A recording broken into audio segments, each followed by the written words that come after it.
Assalamu alaikum, beloved gems of spiritual miracle tale. You are unique and chosen by Allah to receive these heartwarming stories. May these reminders of His love and mercy enrich your life, bring you peace, and fill your heart with gratitude. You are truly special, and your journey matters here. The story about the Hafiza Girl and the Grave's Mystery. A shocking revelation of hidden truths. It was a quiet evening in a small village, where whispers of a mysterious incident had begun to spread like wildfire. At the heart of the story was Ariba, a young girl known for her angelic face, soft voice, and unparalleled piety. She wasn't just any ordinary girl. She was a Hafiza of the Quran, someone who had committed the entire holy book to memory by the age of 14. In the eyes of the villagers, she was a symbol of divine blessing, an embodiment of purity and righteousness. But fate had something else in store. Ariba passed away suddenly at the tender age of 19, leaving everyone in shock and despair. Her funeral was a grand event, attended by hundreds of villagers who revered her. Tears flowed as people spoke of her kindness, her devotion, and her incredible achievement as a Hafiza. Her family took solace in the belief that Ariba would now rest in eternal peace, blessed by Allah's mercy. However, just a few days after her burial, strange rumors began to surface. One night, the caretaker of the graveyard, Baba Karim, was making his usual rounds. Under the faint glow of the moonlight, he thought he heard muffled cries coming from Ariba's grave. At first, he dismissed it as his imagination. But the cries persisted, growing louder each night. Baba Karim, a man of faith, was deeply disturbed. How could this be?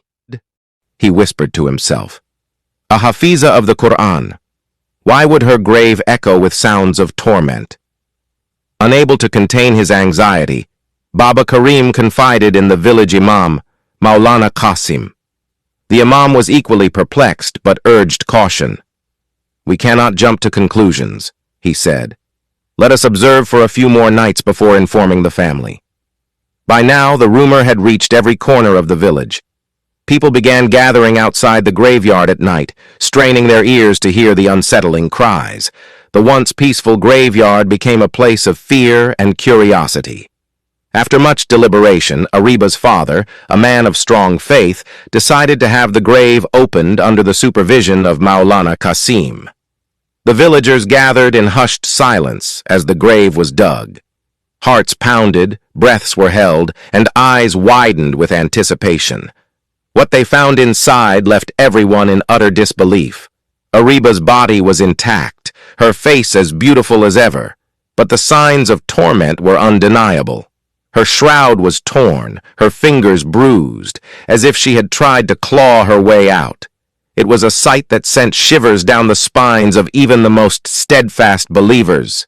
How is this possible? Someone whispered. She was a Hafiza of the Quran. Shouldn't her soul be at peace? In search of answers, Maulana Qasim led the investigation, speaking to those closest to Ariba. Slowly, a darker side of her life began to emerge. A side no one had suspected. Ariba, though outwardly pious, had harbored secrets that she never revealed. She had wronged a close friend, stealing her rightful inheritance in a moment of greed. Despite knowing it was a grave sin, she never sought forgiveness. Worse, she had spread false rumors about another girl in the village, tarnishing her reputation out of jealousy. These hidden sins, though unknown to the world, were not hidden from Allah.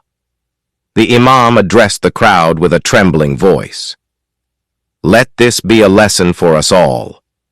Memorizing the Quran is a noble act, but it is not enough to secure salvation. Baba Karim, who had witnessed countless burials in his lifetime, often recited a verse from the Quran as he walked through the graveyard. Says in Quran, on that day, secrets will be put on trial. Ariba's life and death became a source of deep introspection for all who knew her. She was remembered not just for her beauty or her memorization of the Quran, but for the profound lesson her story imparted, that true piety lies not in outward appearances, but in the purity of the heart and the humility to seek forgiveness. This tale, though tragic, serves as a wake-up call for us all. It urges us to reflect on our own lives, to uncover the hidden flaws we often ignore, and to seek Allah's mercy before it is too late. For in the end, it is not the world's perception that matters, but the judgment of the one who knows all secrets. Will you take heed before it's too late? As a reminder of the importance of sincerity in faith and the necessity of repentance,